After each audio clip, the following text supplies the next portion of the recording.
उनको लगा कि ये सब मर चुके हैं, तो उनका एक जो पाकिस्तानी जो कमांडर था उसने अपने जवानों को आदेश दिया कि इनको रीचेक करो, इनमें से कोई जिंदा तो नहीं है।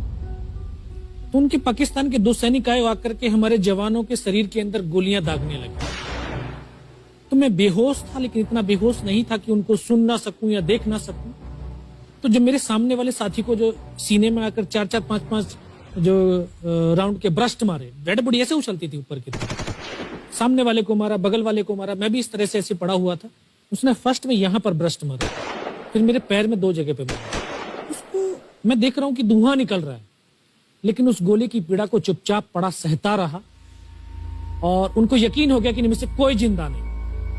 फिर बहुत गालियां दी, बूट की ठोकरें मारी।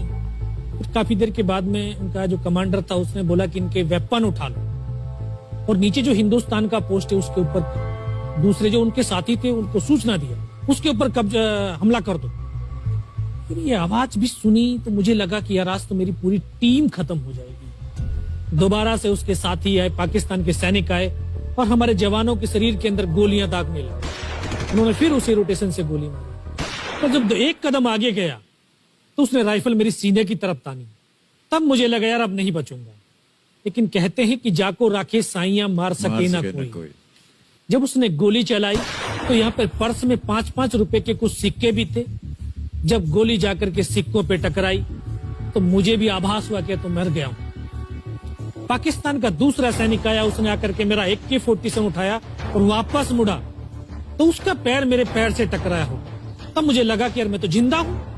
तब मेरे पास एक हैंड ग्रेनेड था, मैंने उसको पिन निकाली और उसके ऊपर ऐसे फेंका तो कोट के अंदर हुड लगे हुए, हुड के अंदर वो गिरा जी। उसने तुरंत पीछे की तरफ मुड़ के देखा, पीछे तो कोई मूवमेंट था नहीं। तो जब तक वो ग्रेनेड को निकाल पाता, ग्रेनेड फट गया, यहाँ से उसका पूरा सर उड़ा और वो हमारे ऊपर आकर के गिरा। जो पाकिस्तान के दूसरे सैनिक थे उनमें खलबली मची कि इनमें से कोई जिंदा है। कुछ बोले जिंदा नहीं, नीचे से रिइंफोर्समेंट आ गई। तो उनमें खलबली मची। मेरा पास वही एक मौका था, मैंने दोनों हाथों से उसकी राइफल को उठाने की कोशिश करी, ये हाथ हिला नहीं।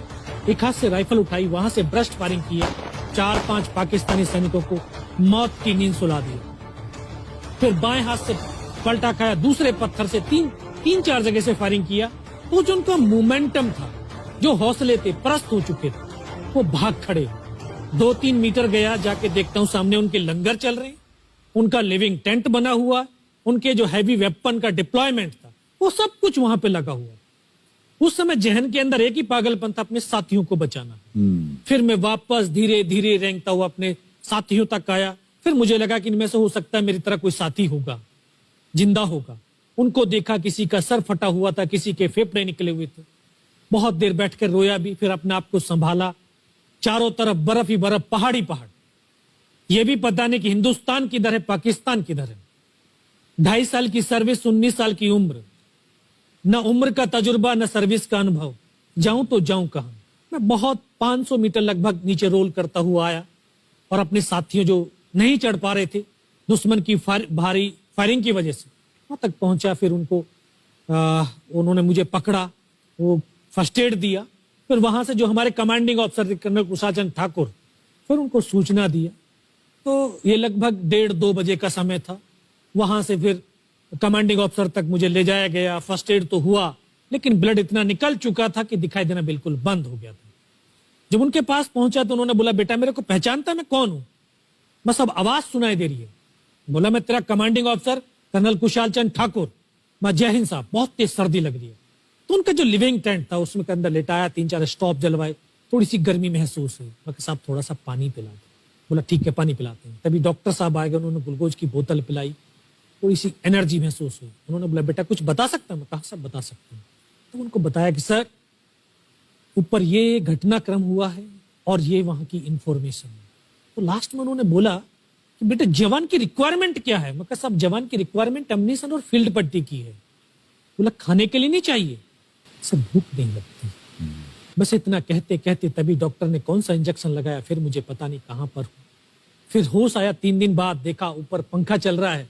पता चला कि 92 बेस हॉस्पिटल श्रीनगर, और वहीं से मुझे बेस हॉस्पिटल दिल्ली रेफर कर दिया और 16 महीने तक उस हॉस्पिटल में मैं रहा। 16 महीने तक आपका इलाज चलता रहा? जी।